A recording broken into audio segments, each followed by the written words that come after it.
But again, give Ross the respect that he's given us all week. Listen to what he's got to say, because it'll be educational, it'll be fun. You'll take things away from it. You'll probably change things in your life and in the way you do things because of what he said. And he's a good guy. All right, he's a good guy, and I'm sure it'll be fluent and it'll be fun. So I'll hand you over to Ross Turnbull.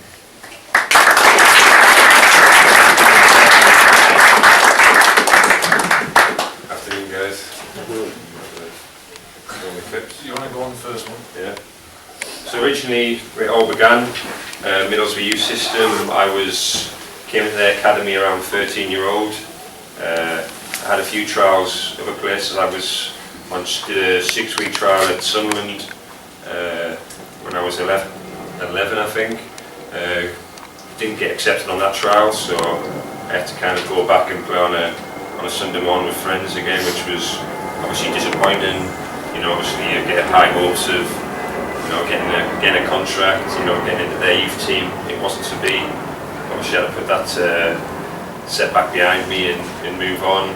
Then I went to Darlington, which is a small club in the north, just further north. Was there for a while, but then I got a phone call from Middlesbrough in their academy, so I signed there and stayed there till I was 24 years old, playing in the academy. Great academy with some great people, great staff. We got to the Youth Cup, if you know what the Youth Cup is. Does anyone know what it is? Yeah. So it's like equivalent to the FA Cup, but under 18s level. We managed to get to the FA Youth Cup final, then got beat over 2 legs against Man United.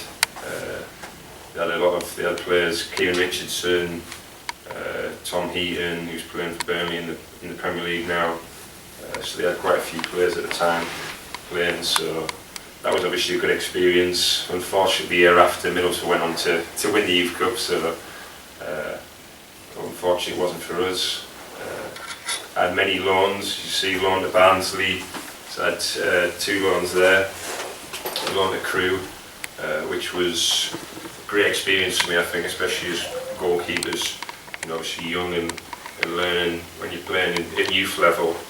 You know, it's different. There's not as much pressure on yourself to perform. Obviously, you're not playing for points, and when you go to obviously to play senior football, you know, you're playing with grown men, physically more advanced, and obviously they're playing for their futures, you know, in football. So it was a great learning curve for me. Difficult at times, obviously living away from the family, like you guys at the moment, young guys being away from home. Lots of nights and days in hotels, pretty boring, but you know, I knew that's what I had to do to get where I wanted to be. And that coming being to obviously making my debut for Middlesbrough at Bolton Wanderers in the Premier League. It was obviously a big night for myself. We ended up drawing the game 1-1, so I think we conceded in the last 10 minutes, so I thought it was going to be a clean sheet, but it wasn't to be. And that was a great experience, but I feel like my loans helped me out, you know, because I'd played senior football for 2 to 3 years, so moving into that first game in the Premier League, you know, I'd been on Crewe with them in the Championship, so it wasn't that much of a big step, where if you go from, you know, youth football straight to senior football, it was, you know, it wasn't such a big step, so I think that helped me personally and mentally to be ready for my debut. When you went on loan, Roscoe, how quickly did you adjust from youth football into men's football, as you like? I like to think I adjusted quite quickly, but it's not easy. It's totally different. I mean, I think it's changed. As we're talking, you know, 14 years ago, it was a lot more physical back then. You know, a lot more as a kind of senior pros coming to the end of the career. You know, you wouldn't, as a goalkeeper, you go out and collect the ball. Anyone nudged you now, it's kind of like right foul. Back then it was, you know, get on with it. So obviously as a young goalkeeper, probably he's not physically developed either. That was a big thing. And as I said, I think the game has changed now to an extent where that's kind of come out of the game. But you know, that was a big test for me, you know, because I wasn't physically developed. You know, and I was coming to as they say, come out for a cross and you get nudged, and you know, players would purposely kind of target you, thinking, young 18, 19-year-old goalkeeper, right, we're going to see what he's made of, you know, we're going to, you know, physically demand from him, and it was, I'd say it was a great experience. It's what I needed, but you know, it took time to adapt, you know, and no, it was good as a stand. That's what I felt like I needed to progress to that next level. Any questions on that? Yeah, at what age did you sign your first pro contract? So in England, you obviously school to your 16-year-old, and then you go to like a YTS, it's called Youth Training Scheme. So back then you had to do 1 year, at least 1 year, then 2 years. I signed 2 years pro. So when I was 17, I signed like a 2-year pro contract. But that could be different. Some players sign 3-year YTS, and then other players 2-year YTS, 1 year pro. I did 1 year and then 2-year pro, which doesn't really change apart from probably the money side of obviously having a pro contract. It's better money than what you got on the YTS film. When did you realize goalkeeper was your position? It was quite late, I think, in terms of, you see now people playing in goal from 7-year-old. I always played outfield up until 12, 13 even, so you could kind of say I was quite a late developer. I spent a year outfield, wanting to be a striker, like most people, score the goals, and then, you know, I think I was quite lucky just messing about on the field with my mates, and that they were like, well, you're decent in goal, being tall, so I'll stick you in goal. But yeah, it was quite late, because I said, now people come and think, well, I'm going to be a goalkeeper, 7-year-old and go up, but it was only till I was 12, 13 that I started to take it seriously. Okay. About the transition into the men's game, like how big of it was it, like a mental step? Like you've got guys probably 5 years older screaming at you if you drop a ball and all that. So how, like, was it like a big? Yeah, I think it was, because you get, obviously you're playing for points, and people are playing for their futures, so, big, 35-year-old old senior players playing for their next contract. So if you're a young goalkeeper and you're not performing and the goals are going in, it could affect them, and it was very, it was a lot tougher. Which, as I say, I feel like I adapted well to it, but you can understand why people don't. The pressures, fans being there. You're playing under 18s, reserve football, a couple of hundred people, and so then you've got 2,000, 3,000, 4,000 people. Obviously abuse from the opposition fans and support. So it was all like obviously a big learning curve for me. And, there was that extra pressure, but as I said, I knew to get to that level I needed to perform there, and and deal with that pressure. Like what type of techniques you use to deal with that pressure? Just mentally, I think you train every day. It's, your techniques to perform at that level when you go into a game. So you just that's what you train for. And then as you go on the pitch, you believe this is what I've done, this is what I've worked out, the technique to deal with that, and to play under pressure. Just it's kind of playing your own game and trusting your ability to go out and do it, because if you're thinking negative, there's possibilities that your performance will be negative. It's just positive. You know your ability, you've trained hard, you've trained well, then just go and perform on a Saturday.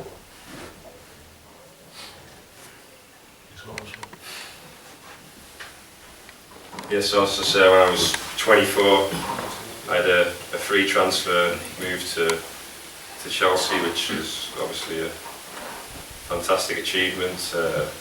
One that I look on very fondly, because to play for such a big club like that, there's I've got friends who are playing the Premier League now, and they'd love to have the opportunity to play for arguably one of the best clubs in the world. So it's a very proud moment for me at that moment.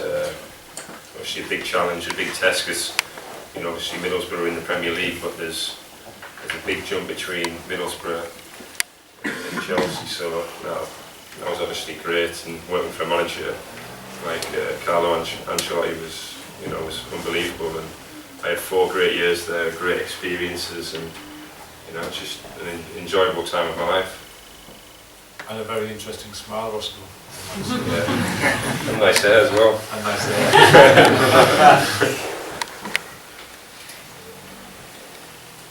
Yeah, so that was obviously my third year there. Was just a great experience. I mean, the first year, and Carlo Ancelotti, we did the double, which was the Premier League and the FA Cup. Managed to play a few games in the league. Didn't get a medal though, because you have to play 10. So that was obviously great. Second year we didn't manage to win anything, and then the third year we were lucky enough to win that wonderful trophy, which was, you know, that's incredible. It was, I think it was destined. I don't know if any of you know the actual story, but it was just, I think it was just destined to be. It was just our time. You know, it was crazy.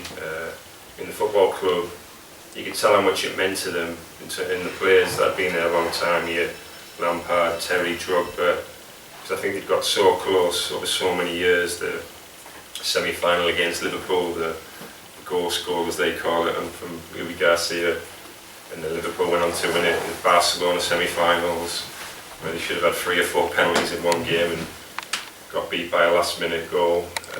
So they come close so many times. So, you know, I think, as I say, it was just, we had our name on that trophy, and it was, you know, we could have gone out in the group stages.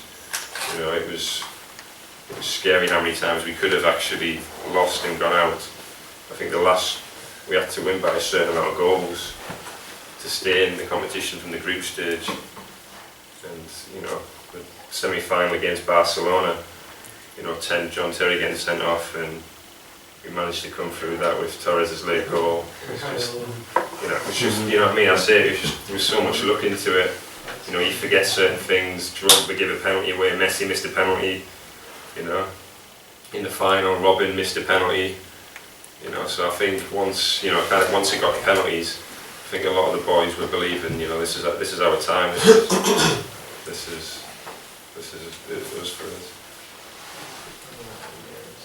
Chris. Who is the hardest player to face in a 1v1 in training and in the game? In training, Lampard. People don't realise, like, obviously, you know, you got Drogba and Elk, all these strikers, world-class strikers you played against, but finishing-wise, he was incredible. Like, he was as good as any of them, you know. But he used to practice every day, 20 minutes every day. He's finishing edge of the box, inside the box. His runs, so it was no coincidence. It wasn't just natural for him. It's something that he'd worked on, you know, and that just goes to show by the goals he scored. That's the reason why. So did he have like the most powerful shot in the team? Or? Yeah, he had a strong shot. Whether it was the most powerful, I'm not sure. Drogba, obviously, and I don't know if you remember a guy called Alex, big centre back, played for Brazil. Yeah, but just let them ones go past you. What was like Messi like? And I know that seems like a really broad question, but like I don't know, because the closest we get to see is like YouTube or like maybe FIFA, but like you're like No, we were crying. He's obviously a phenomenal footballer. Actually, a funny story, when we played them in this semi-final, Di Matteo was the manager at the time, and he used to put on like 3 players, the most players. So obviously how many goals they'd scored, assists and stuff like that. So obviously in a Premier League game you'd get, you know, a striker, 10 goals. So obviously it pops up before the game. Lionel Messi like 60 goals, 30, you know, 50 assists, and all the lads would just laugh. We just literally just looked around and started laughing like. But Was it Drogba that took a photo with that? yeah, I was reading the story the other day. Yeah. You know, so he's obviously phenomenal. He'd had a stat where he never scored though, past Petr Cech. But I went to, he played Arsenal, I think it was last season, and I went to that game and he actually scored, so that's that one. But obviously the great Iniesta, Xavi, like, it's such a great team, you know, so obviously to be so close, and it just shows what an achievement was to actually, we beat them 1-0 in the first leg, needed a lot of luck, Didier scored, and then obviously that night in the new camp, I was on the bench and it was the longest 45 minutes, you know, ever witnessed, you know, but as I say, we managed to do it, and it was great. But you need that bit of luck to win any kind of trophy, I think. Would you say this is like the highlight of your like best moment as far as your football career, like winning? Yeah, 100%. Obviously, I've got other great moments, obviously making debuts and stuff, but you know, I used to go out and watch with my mates the Champions League final, you know, and to be involved in that, to be a part of that, and obviously my family was at the game, family and friends, so you know, to have that feeling that they were there, that were, you know what I mean, it was just like the pinnacle, I think, of you know, of anyone's career. Yeah. How was it like kind of competing for spots with like against like Peter Cech? Yeah, extremely difficult. Obviously, when I signed, I knew the role. You know, Peter was always going to be the number one. It was my aim was to, when I got the opportunity to play, to show that I could play at that level. You know, that's the only thing you could do. And it's funny because when I first signed, I remember one of the little boys saying, "You'll get your chance, Peters. He's always injured. He's always got these niggles." He never got injured when I was there. As soon as I left, he got injured again. It was, but he had a few niggles, but he always seemed to come. He was like the Iron Man. He'd come back in like 3 weeks with a torn calf. I was like, just give me a game. But it was a great experience to, you know, to be alongside him, and you know, there was always competition in training, and he was, you know, first class, and just to witness that close up, and his attitude, his professionalism was just, you know, he deserves all the success, you know, that he has got and that he will get in the future. Did he ever give you any advice, you know, being a... Yeah, always. I think he's always, you know, goalkeepers normally always quite tight-knit, so it's, you know, we always help each other, you know, because you know how hard the position is. You know, the situations that we're in, you know, if you make a mistake, you know, we all stick together, but, you know, he was, you know, I can't, you know, thank him enough, you know, obviously if you ever needed to ask him, you could ask, he'd give you an honest answer, he was always there, but as I said, to be honest, a lot of goalkeepers are like that. I had Mark Schwarzer at Middlesbrough, and I was a young lad, like, you know, 16 to 18, 19, and I'd ask him all the time, constantly asking him questions. He must have hated me, but he was always great with me, and I'd always say that, like, he was, for me, Mark Schwarzer was first class as a young player, you know, because he was open with me and would help me, and you know, all the goalkeepers that I've worked with, to be honest, we've always been the same. Who is your inspiration growing up? It's funny actually, because I was like a Newcastle fan, so it was like Alan Shearer, which is funny because I thought. But goalkeeping wise, obviously you're looking at Pete Schmeichel, and I always thought David James, which, you know, he has got a bit of a reputation of being, what they call him, Calamity James, but I always thought he was a top class goalkeeper. You know, obviously he made mistakes, majority of them do. Maybe he made a few more than he should have, but you know, his ability was incredible. Yeah, cup final day. Yeah, it's just the preparation. We try to keep it pretty normal European games how we would normally travel. So we travelled the night before. We travelled the day before. So we travel in the morning, fly from Gatwick into Munich. Off on a bus into the hotel, check in, have lunch, bit of a rest, you know, a bit of sleep if you wanted it. And then in Europe you always train the night before at the stadium. So we obviously trained, prepared on the pitch the night before, which was, you know, it was strange because it was Munich and the final of the game's Bayern Munich, so it felt like a bit of an away fixture. Obviously, you know, good preparation not to keep it the same. I always remember the night before, which was a complete surprise. We came back from training, had food, and then we had a team meeting, which we'd normally do, to be honest with you, to obviously discuss tactics and what the opposition were. But it was kept to a bit of surprise that we turned up in this team meeting. We're all sat, you know, squad of, I think we took extras, so 24, 25. Normally you take, you know, 19. We just sat down and similar screen to this, obviously flicks on, puts on. It was the manager had prepared for all our families, you know, close families to speak, just saying how proud they were for each and every one of us. So it just went round. It was very emotional the night, because, you know, some of them hadn't seen parents, remember Michael Essie and his mum spoke, you know, of how proud he, you know what I mean, and I don't think he'd seen her for a long time. You know, my dad had spoke with holding my little girl, so that's obviously for me is emotional, you know, so I think everyone, you know, it was quite an emotional night, but it was very clever, I think, the way he did it, because it really seemed to get everyone, you know, get us together, and, you know, how proud it was a moment to actually get there itself, you know, and it was kind of like, you know, we're there now, go and make yourselves proud, go and make your families proud, go out there and show what you can do and get the results. So it was very clever from the manager, I think, and we didn't even talk tactics on that night. It was just that, get yourself off the bed, lads, you know. Not sure how much other people slept that night, I don't know. I can't recall me, I think it was just normal. Obviously I wasn't playing, I was on the bench, but you never know, you know, first 5 minutes he could have been sent off or got an injury. Team meeting, you know, the day of the game was more tactical wise, how we were going to set up, how we were going to play, how we were going to stop their opposition from playing, nothing unusual, kept to the same as what we'd normally do. Journey to the game was good. It was strange because, as I say, it felt like an away game. You know, we were going to their stadium. They seemed like they had more fans than us.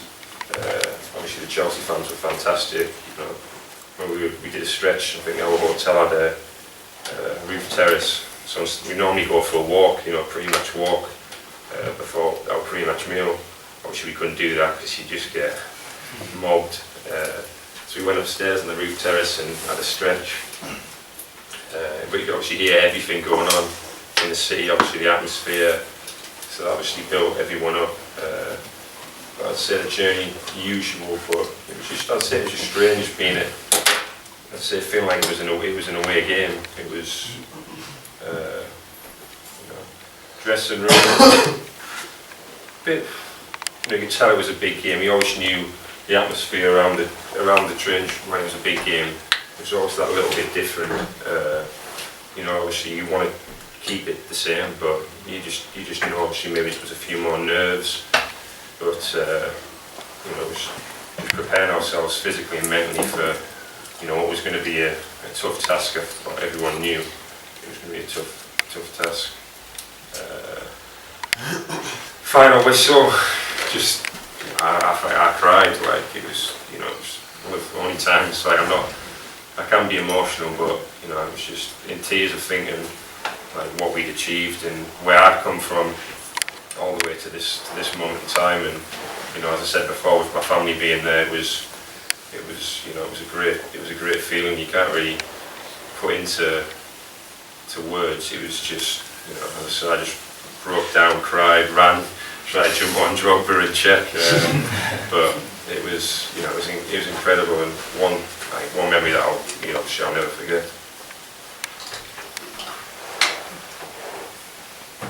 Were you one of the funny guys in the dressing room, or were you No, quiet? no.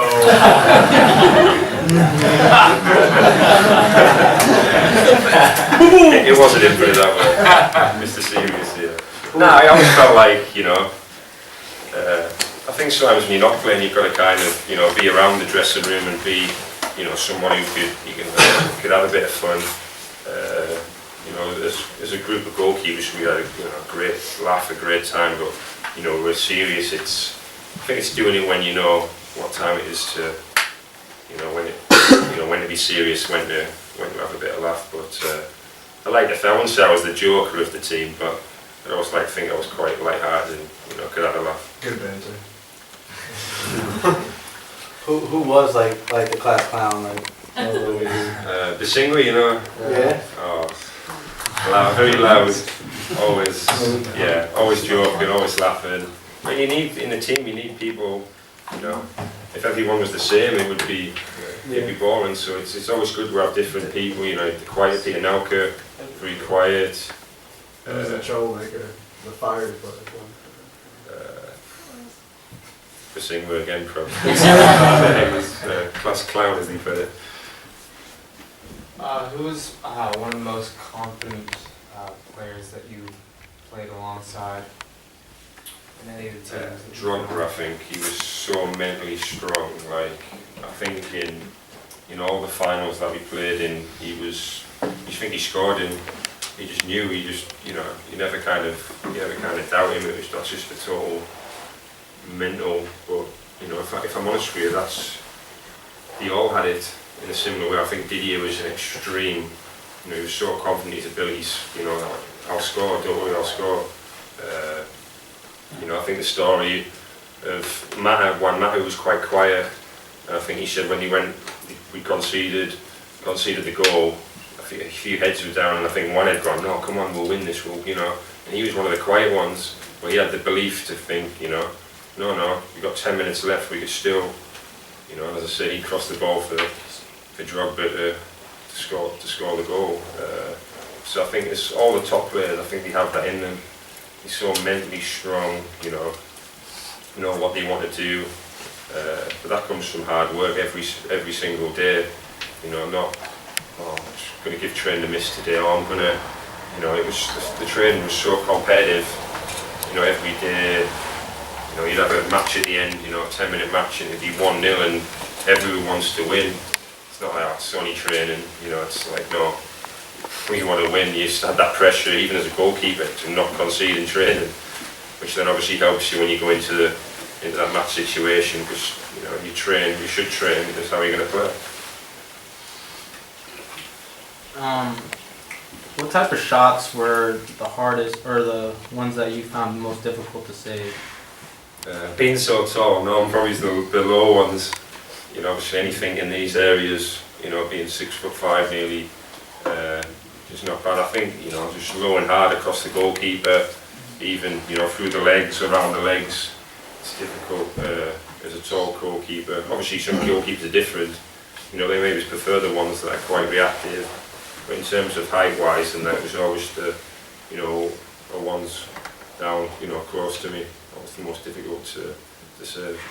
And also, like, did you have certain cues that you look for in the shot? Like, before the shot was even taken, did you already have an idea of where it was going, or did you just gamble? Yeah, I mean, we did a lot of analysis before every game on strikers, the goals that they've scored, midfields, them triggers that may help you.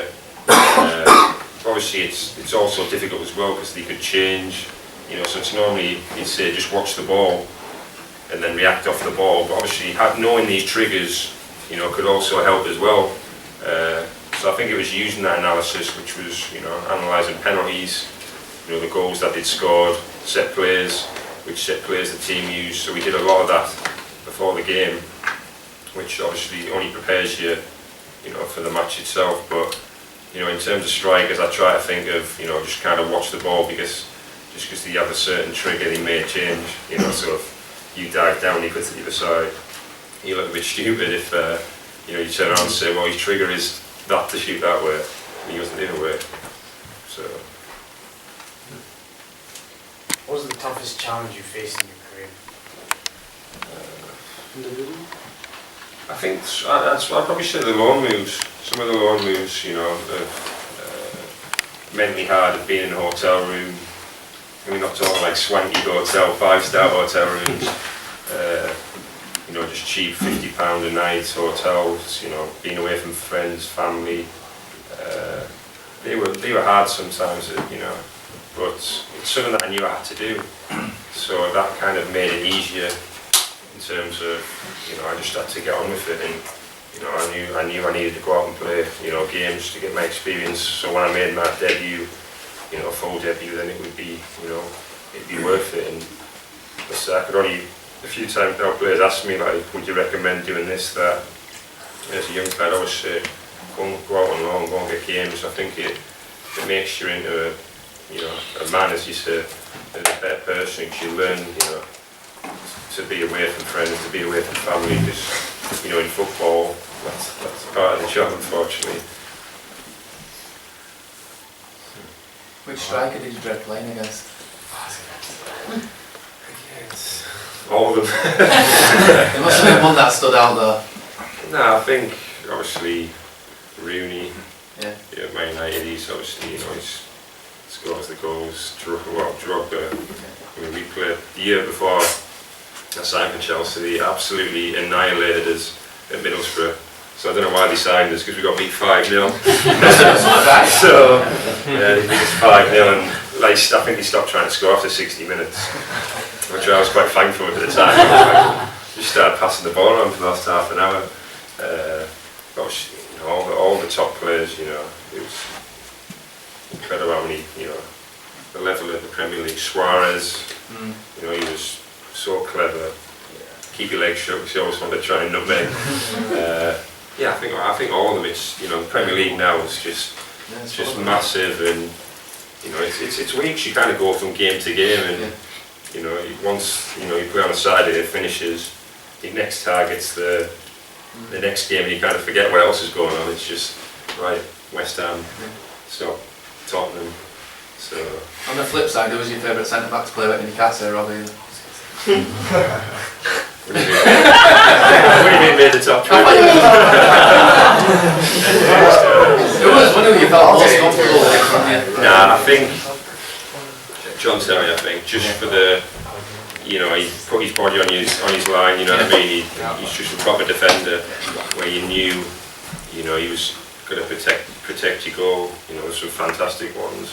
Carvalho at Chelsea, the Portuguese, he was exceptional. David Luiz's abilities incredible, like Defending or attacking?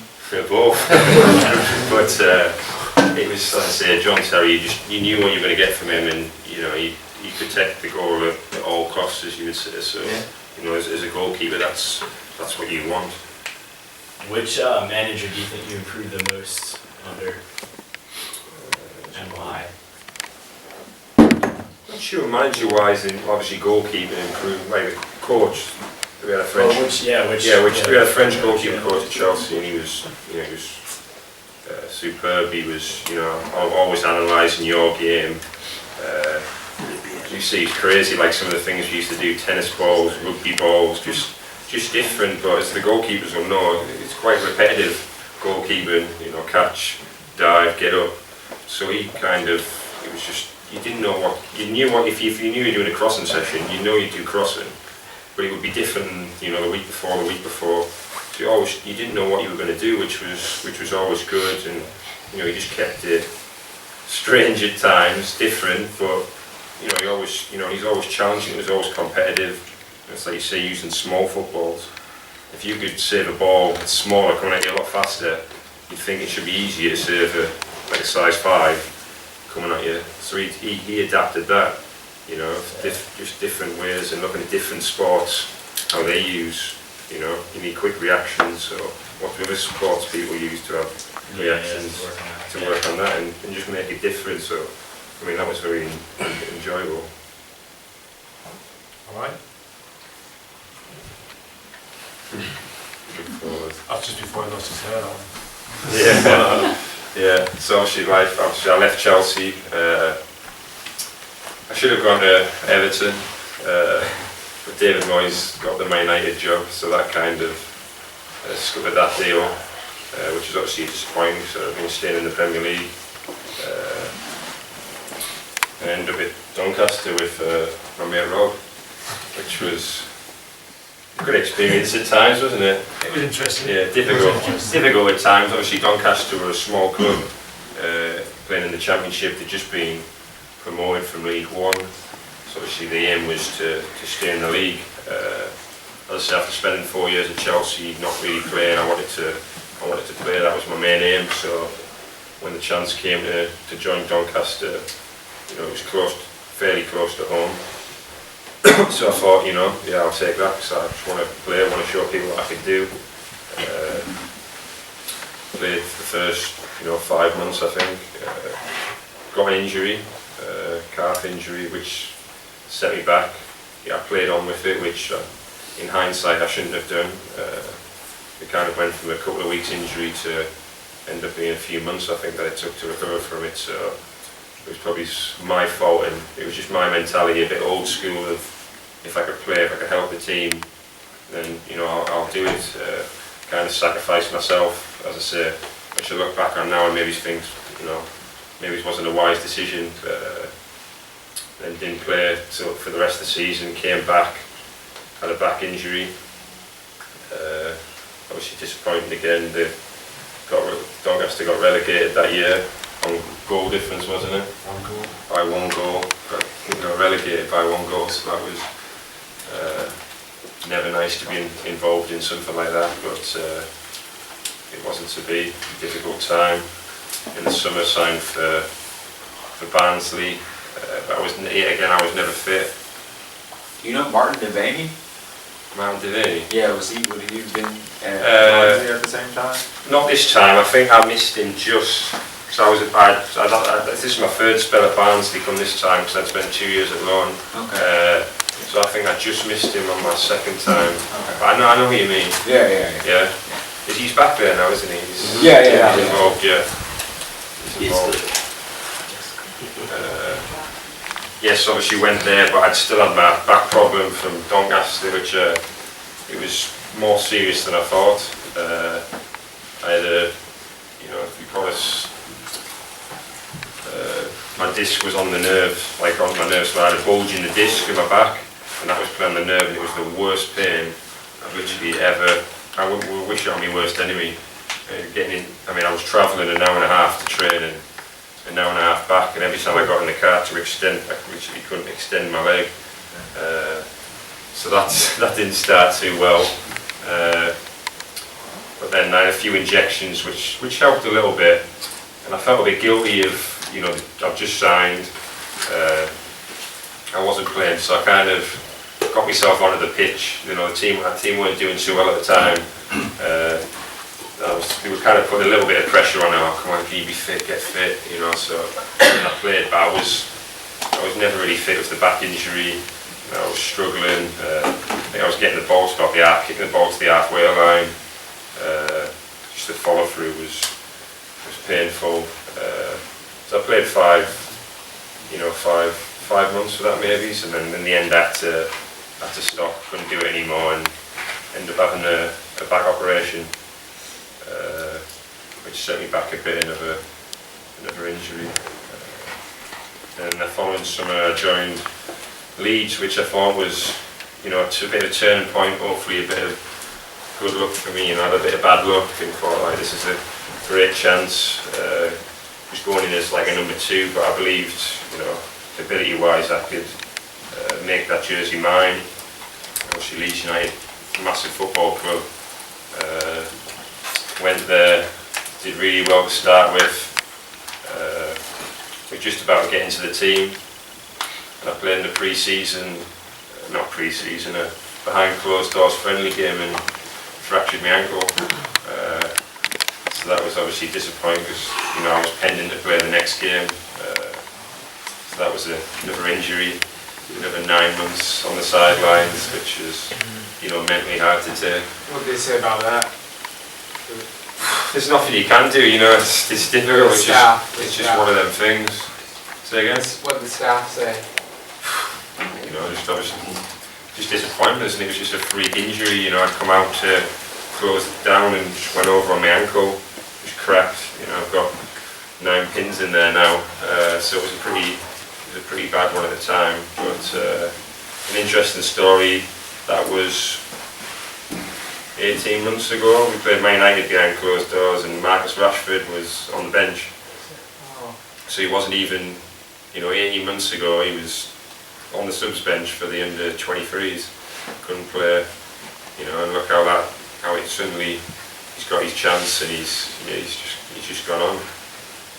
Did you ever face or play alongside, in any of the teams against players that all of a sudden just had that breakout season, just popped, and just came into the first team? Yeah, we had a player, I don't know if you might not know him, Josh McEachran. He's currently at Brentford now. He was such an amazing talent. Like in England, if he was Spanish, he'd have played for Barcelona. That's how good he was. He was that good. And he trained in Chelsea once in the first team, and I turned one of the lads and went, "Who's this kid?" Expecting it to be maybe Spanish, or obviously in the academies now. The big clubs, they have players in different he said the name, and I said, what, he's English? He went, yeah, technically very good on the ball. And he was making his breakthrough through at Chelsea under Carlo Ancelotti, and he was bringing him on. I mean, the first year we kind of ran away with it, scored a load of goals. So every time he was on the bench, every time it was 2-0 up, 3-0 up, we'd bring him on 10, 15 minutes.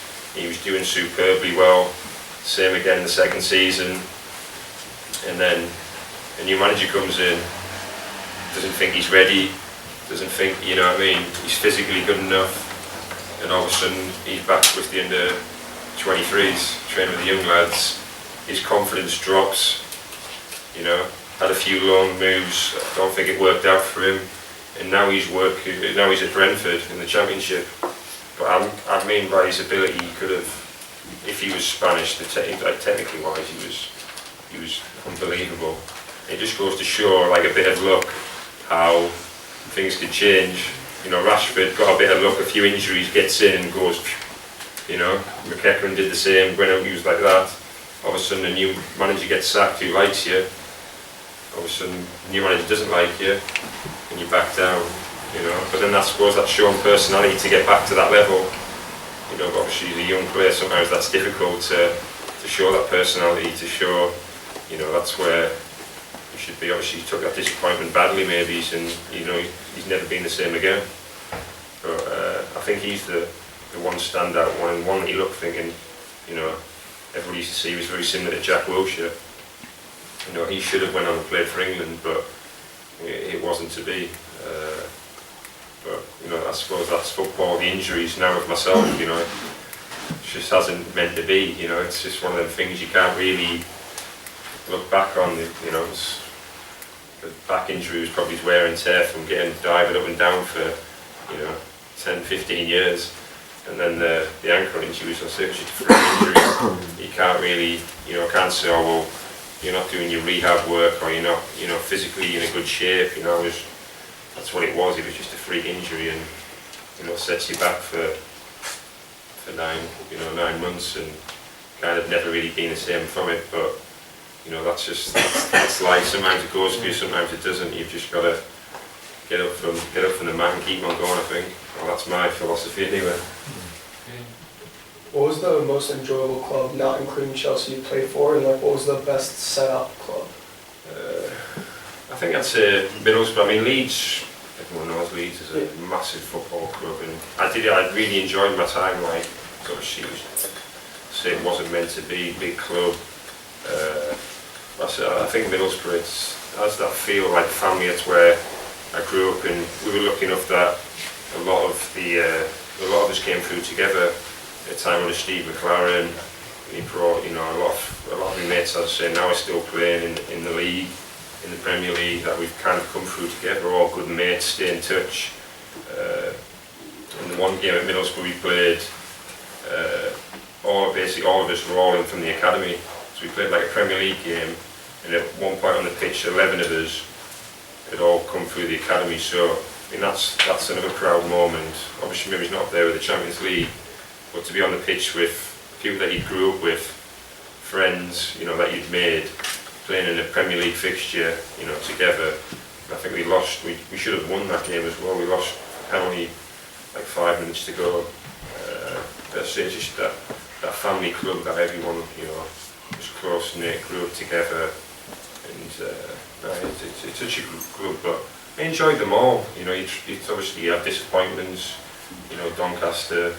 We had a good time, didn't we? It was difficult at times, but you know, you make the best out of it as you possibly can. I've made great friends that I'll keep in touch with, you know, hopefully for the rest of my life. But you know, every club's different. Obviously, Chelsea's the top, but you know, there's some great people working at Doncaster, at Barnsley. I think the only difference is that I found, like, after Chelsea, is players' mentality, which was quite hard to take, was the top boys, you know, your Terry, Drogba, their mentality is up here every single day. You know, they've got the ability, top ability, and you drop down the level, and their ability is down here, and the mentality's down there as well. So I'd be trying to say, well, you know, if they've got the best, if they train hard every day and they've got the ability, why can't you train every day? You know what I mean? you become better players, better, help yourself. But I think that's sometimes the difference why players make it to the top and some don't. I think it's sometimes not the quality of the the technique or the quality. It's the mentality.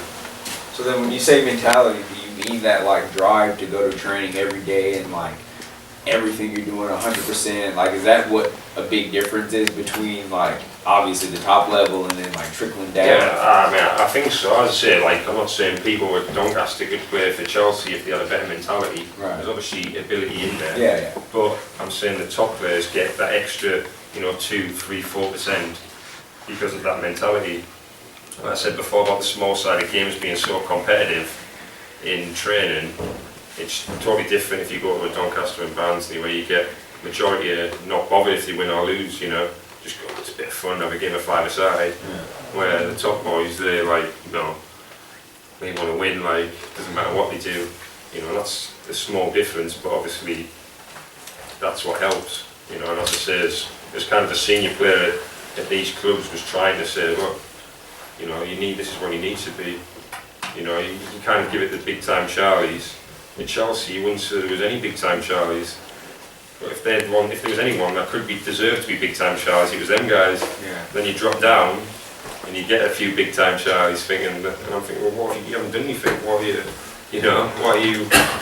gives you the right to act like that when these guys don't act like that? And if anything, they're the ones that deserve to act like that. Yeah. I think that's a massive difference. Did you ever have the chance to leave England and you just chose against it?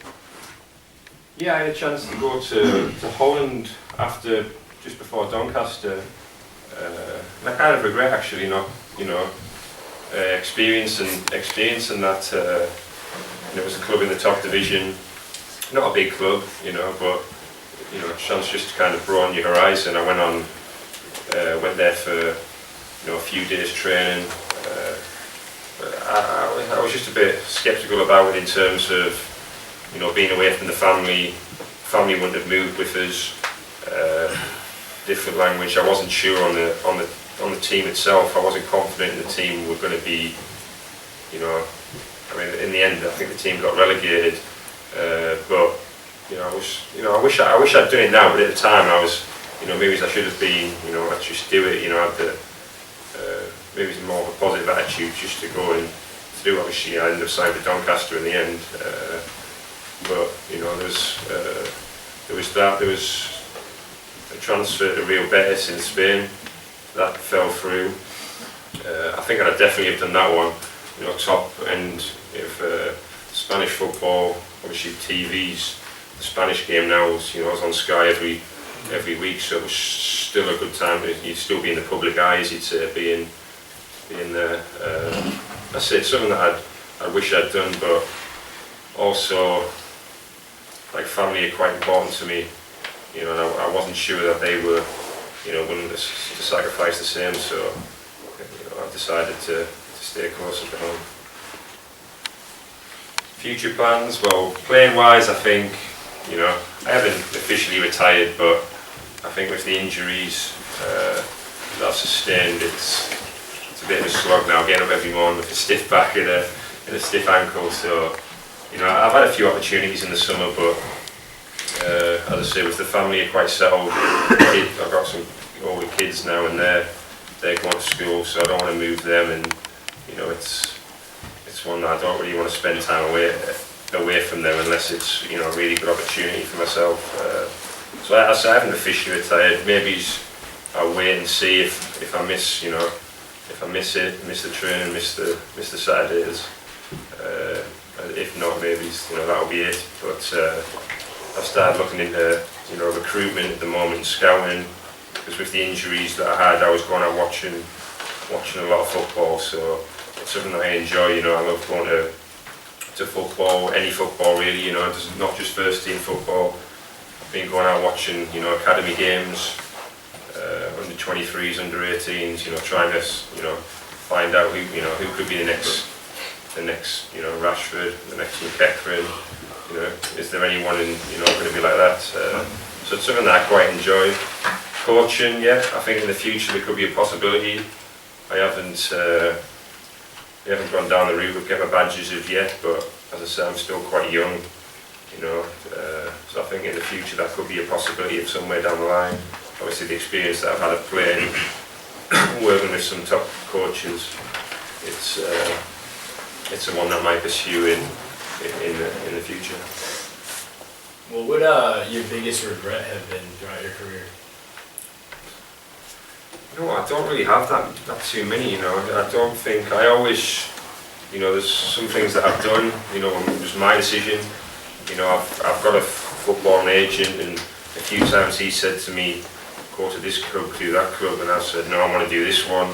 Doncaster being a one, he always says, well, you should have done this one.